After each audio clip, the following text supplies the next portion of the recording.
இலங்கையில் ஏற்பட்டுள்ள அனர்த்தம் இது உலகமே திரும்பி பார்க்கிற ஒரு விஷயமாக மாறி இருக்கின்றது. நிமிஷத்துக்கு நிமிஷம், மணித்தியாலத்துக்கு மணித்தியாலம் உயிரிழப்புகளின் எண்ணிக்கை அதிகரித்துக் கொண்டே போகுது. இதுவரைக்கும் உத்தியோகபூர்வமாக வந்த தகவலின் அடிப்படையில் 150 பேர் வரை உயிரிழந்திருக்காங்க.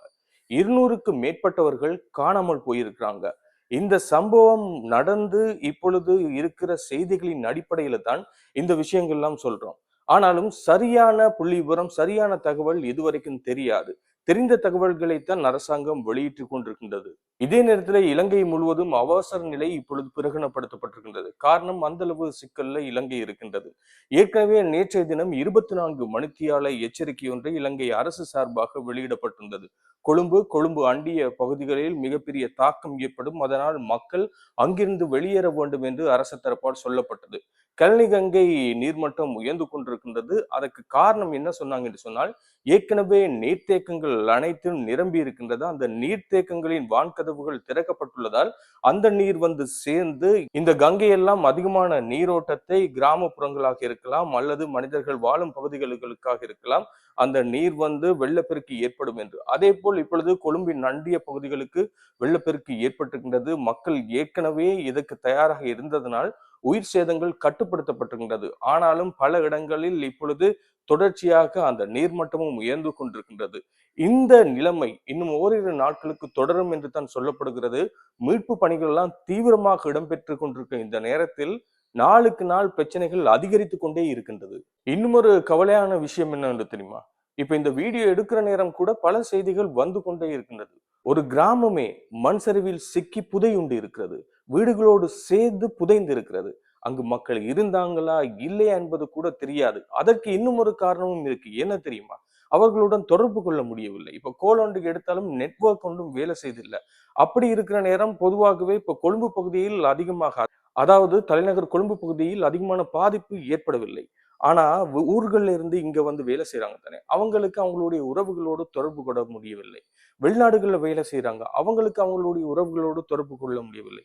சரி, வெளிநாடு, ஊர் இதெல்லாம் தாண்டி அரசாங்கத்துக்கே சில இடங்களுக்கு போக முடியல. சில இடங்கள்ல என்ன நடக்குது என்பதே தெரியாது. யாராவது தொடர்பு இருந்தால் தானே அப்படியான ஒரு விஷயங்கள், அவங்களுக்கு என்ன சிக்கல், அவர்களுக்கு என்ன உதவி செய்யலாம் என்பதை கூட நாங்கள் தெரிந்து கொள்ளலாம். ஆனால் அப்படியான ஒரு சூழல் இருக்கின்றது. நெட்வொர்க் கோல் எல்லாமே பிரச்சனையாக இருக்கிறது. இதனால் மக்கள் அவதிக்குள்ளாகி இருக்கிறாங்க. இப்ப நான் சொன்ன மண் சரிவில் ஒரு கிராமமே புதையுண்டு இருக்கு அப்படின்னு சொல்ற நேரம் ஒரு இடத்துல மட்டும் கிடையாதுங்க. பல மாவட்டங்களில் மண் சரிவுகள் ஏற்பட்டு கொண்டிருக்கு. இப்போ ஒவ்வொரு மணித்தியாலமும் இங்கு மண் சரிவு ஏற்பட்டிருக்கு. 100 பேர் அங்கு மண்ணில் புதையுண்டு இருக்கிறாங்க. இப்ப மீட்பு பணிகள்ல ஈடுபட்டு கொண்டிருக்காங்க. இப்படியான செய்திகள் வருது. இன்னொரு பக்கம் 20 பேர் அப்படின்னு வருது. இன்னொரு பக்கம் சொல்ல போனால் மண் சரிவு ஏற்பட்டிருக்கு, அந்த நிலைமையே தெரியாது அப்படின்னு சொல்றாங்க. உண்மையாக சொல்ல போனால் இதுவரைக்கும் உண்மையாக எத்தனை பேர் உயிரிழந்தாங்க என்பது சரியான கணக்கு தெரியாது. எத்தனை பேர் காயமடைந்தார்கள் என்பதும் தெரியாது. எத்தனை பேர் காணாமலாகப்பட்டவர்கள் என்பதும் தெரியாது. குழந்தைகள் காணாமல் போயிருக்காங்க, பெண்கள் காணாமல் போயிட்டு இருக்காங்க, வயது மூத்தவர்கள் காணாமல் போயிட்டு இருக்காங்க. அது மட்டும் இல்ல, உங்களுக்கு தெரிந்த வனவிலங்கு பிராணிகள் எல்லாம், வனவிலங்கு பிராணிகள் எல்லாம் எங்கு இருக்கிறது என்று தெரியாமல் அந்த பிராணிகளும் கடல்ல அடிபட்டு போறது, நீரில் அடிபட்டு போறது, அதை மீட்கும் பணியிலும் மீட்பு படையினர் ஈடுபட்டிருக்காங்க. இன்னொரு பக்கம் இந்தியாவின் 2 விமானங்கள் இப்பொழுது இலங்கைக்கு வந்திருக்கின்றது. அவசர உதவிக்காகவும் மீட்பு குழுவுடன், மீட்பு படையுடன் வந்திருக்கின்றது. அவசர உதவி நிவாரணப் பொருட்கள், மருத்துவ பொருட்களுடன் வந்து இப்பொழுது களமிறங்கி வேலை செய்ய ஆரம்பித்திருக்காங்க. அது மட்டும் இல்லாமல் நேற்றைய தினம் இந்தியாவின் 2 ஹெலிகாப்டர்கள் மீட்பு பணியில் ஈடுபட உள்ளதாக தகவல்களை நாங்கள் சொல்லியிருந்தோம். அதுபோல் இப்பொழுது களத்தில் இறங்கி இருக்கின்றது இந்தியாவுடைய விமானப்படையும் சரி, இந்தியாவுடைய மீட்பு குழுவும் சரி. அத்தோடு சேர்ந்து மாலைதீவாக இருக்கலாம், அமெரிக்காவாக இருக்கலாம், நிறைய உதவிகளை இலங்கைக்கு செய்திருக்காங்க. அமெரிக்கா பண உதவிகளை செய்ய முன் வந்திருக்காங்க. அதுபோல் இந்தியா என்ன உதவி வேணாலும் செய்றேன் அப்படின்னு சொல்லி முன் வந்திருக்காங்க. இந்த உதவிகளோடு சேர்ந்து இப்பொழுது நாட்டில் ஏற்பட்டிருக்கும் அசாதாரண சூழ்நிலை காரணமாக எல்லோரும் சேர்ந்து நாட்டு மக்களை பாதுகாக்கும் நடவடிக்கையில் தான் இப்பொழுது ஈடுபட்டிருக்காங்க. இந்த அனர்த்தத்தில் மக்கள் எல்லாம் பாதிப்படைகிற நேரம் இலங்கை மக்கள் பலர் முன் வந்து உதவி செய்து கொண்டிருக்காங்க. உலக நாடுகளும் சரி, இலங்கை அரசாங்கமும் சரி, இலங்கை மக்களும் சரி, பாதிப்படையாதவங்க நிறைய பேர் உதவி செய்து கொண்டிருக்காங்க. இங்கு பாதிப்படைந்தவர்கள் நிறைய பேர் இருப்பதனால் இந்த எப்படி உதவி செய்யறது, எங்கு இருக்கிறாங்க, என்ன ஆச்சு என்பது கூட ஒரு கேள்விக்குறியாக இருக்கிற நேரம் பல தனியார் வைத்தியசாலைகள் இப்பொழுது இலவசமாக நாங்கள் வைத்தியம் பார்க்குவதற்கு தயாராக இருக்கிறோம். பாதிப்படைந்தவர்களை கொண்டு வாங்க என்ற ஒரு விடயத்தையும் சொல்லியிருக்காங்க. அது ஒரு நல்ல விஷயமாக பார்க்கப்படுகிறது.